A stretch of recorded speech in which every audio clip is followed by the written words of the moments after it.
안녕하세요. 영지원TV의 전일영 원장입니다. 자, 우리 교육청 파이널. 자, 어떻게 준비를 하고 계신가요? 자, 막바지에 문제가 또 이렇게 올라오니까, 막 목말라 있던 친구들은, 와후! 나 이 문제 풀어봐야지! 하고 있던 친구들도 있을 것 같고, 또 우리 부모님들은, 문제가 또 올라왔어. 얘야, 빨리 와, 빨리! 이렇게 해서, 또 우리 자녀분을 이렇게 또 TV나 컴퓨터 아니면 핸드폰 앞에 앉혀놓는 분들도 계실 것 같아요. 하지만, 몇 문제 안 되어지지만 우리가 다른 지역에서 나오는 교육청 영재원 문제들이 어느 정도의 수준인지는 알아야 되지 않을까요? 그래서 그런 영재원에 관계되어진 문제들을 갖다 풀어보기 위해서 다른 지역들의 문제, 경기나 충북이나 아니면 부산권에 있는 문제들까지 좀 이렇게 고루 준비를 해보았습니다.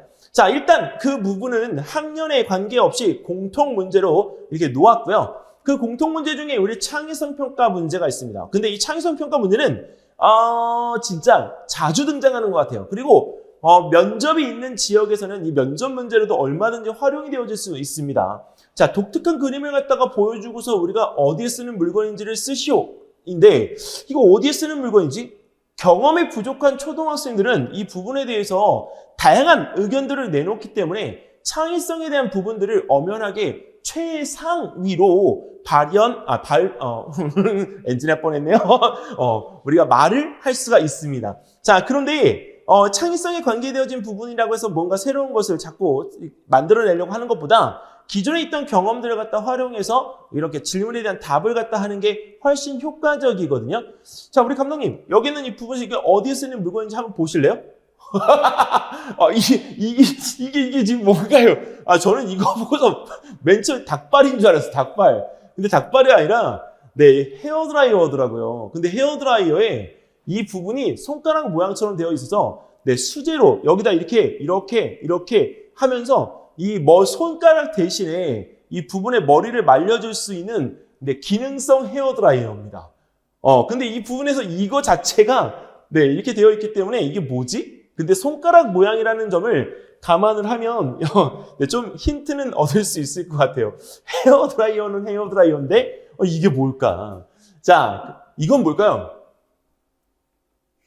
휴지인데 화장실에 가면 우리 휴지 엄청 찾잖아요. 근데 이 부분에 대한 것들을 갖다 걸어놓고 휴지를 가지고 갈 수 있도록 우리가 해놓은 장치입니다. 회사나 이런 데에 우리가 그 화장지를 자기 개인 거를 쓰기를 희망하는 사람들이 있을 때 이런 나무 같은 가지를 갖다가 이용해서 이름을 갖다가 써서 보관을 갖다가 하면 개인용 휴지거리로 활용을 할 수가 있는 예입니다. 이렇게까지 해야 되나? 학원에다 놨으면 우리 친구들이 물 갖다 부어가지고 와 완전히 흘러내리는 휴지가 됐을 것 같은데. 자, 이게 뭘까요? 저는 맨 처음에 이걸 보고 연필인 줄 알았어요. 근데 여기에 있는 이 부분은 성냥에 우리가 마찰시키는 부분이고요. 여기 있는 이거는 성냥이 아니고요. 촛대입니다. 촛대. 그래서 이 초에 불을 갖다가 붙여서 세워 놓을 수 있는 장치를 마치 연필통이나 담배 케이스처럼 우리가 만들어 놓은 형태입니다. 자, 이게 뭘까요? 저 이게 진짜 신기했어요. 이거 옷걸이인데요. 옷걸이를 갖다가 우리가 보통 여기다 이렇게 하나만 걸어 놓잖아요. 근데 옷걸이를 여기다가 우리가 두 개를 같이 해서 우리가 비슷한 안쪽의 옷과 바깥쪽의 옷을 갖다가 같이 한데 보관할 수 있는 옷걸이입니다. 자, 근데 이런 부분들에 대한 것들을 우리가 여기서 주어지고 나서 어디에 쓰는 물건인지를 물어본다면 그 느낌에 대한 부분들을 정답처럼 이야기하려고 하지 말고 자신의 생각을 이렇게 우리가 이용해 주시면 새로운 또 발명품들이 또 나올 수가 있으니까 그런 부분에 대한 것들은 너무 겁먹지 마시고 해 주셨으면 좋겠습니다. 자, 이게 뭘까? 맨 처음에 이거 보고는 수도꼭지처럼 생겼는데 우리가 병 따개 대신에 병에 있는 이 부분들이 안 따질 때 이 부분을 갖다 돌려서 딸 수 있는 지렛대 원리를 갖다 이용한 이 병 따개입니다. 이런 장치들을 갖다 나오니까 쉽게 병을 돌려서 딸 수 있겠더라고요. 대박이었어요. 자, 이런 문제들도 있지만 교육청 시험 문제에서는 상황과 과학적인 현상들에 대한 부분들을 동시에 주는 경우도 있어요. 눈사람에게 옷을 입혀놓는 경우들이 있죠. 눈사람에게 우리가 목도리를 갖다 시키거나 아니면 외투를 갖다가 우리가 걸쳐줬을 때 늦게 녹는다는 사실을 알고 계시나요? 자, 근데 그 이유는 왜 그러냐면 따뜻하게 보온이 돼서가 아니라 따뜻하게 보온되면 눈은 더 빨리 녹아야 돼요.